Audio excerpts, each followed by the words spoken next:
Chapter 33. The Law of the Cosmos.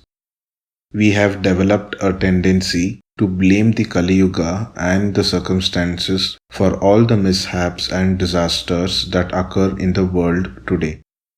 We readily attribute the present day crisis the world is facing to the faults and mistakes of others without realizing or ignoring the extent of our own contribution to the current state of affairs.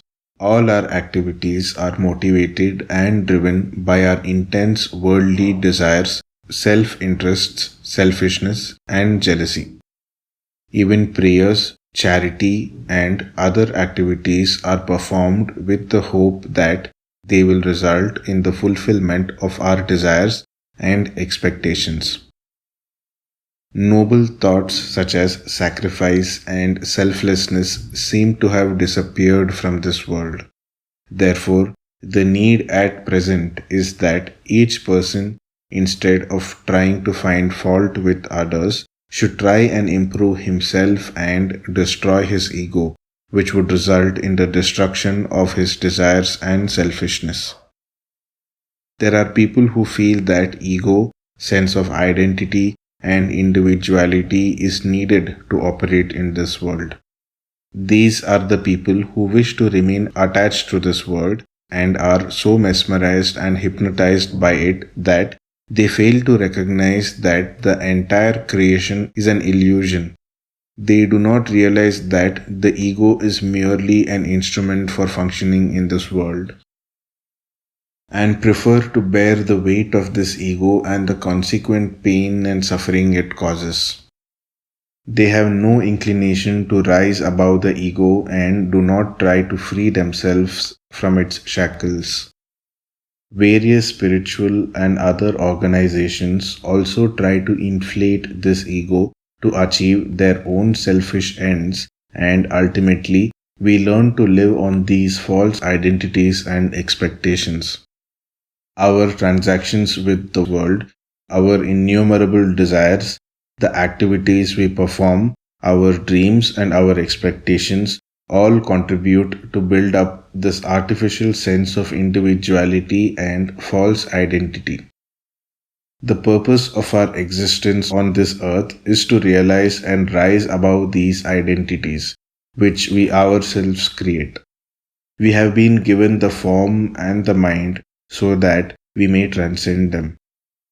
Therefore, there is no need to constantly brood over problems, ways to fulfill our materialistic needs and expectations.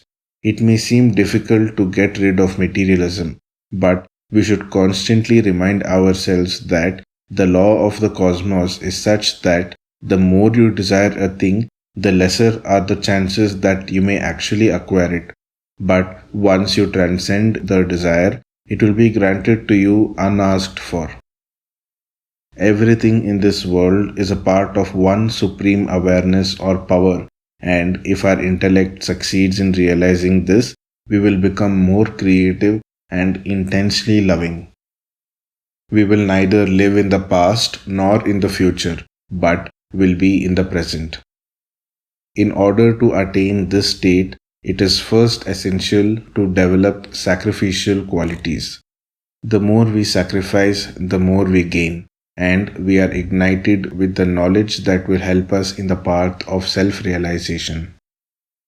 We should perform our daily activities and duties with dedication and understand that all the tensions, depressions, etc. that we term as difficulties take place only to teach us or inculcate in us the quality of sahana or patience.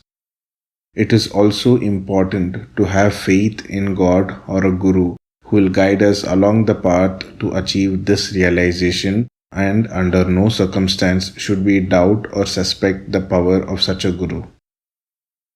Therefore, it is necessary to have belief in the supreme power, quit our identity, carry out the various activities and surrender in the ultimate self. This realization of the self will enable us to dwell in the Ananda Sthiti, or a state in which we experience eternal silence and bliss, a state where we realize that We are the Absolute.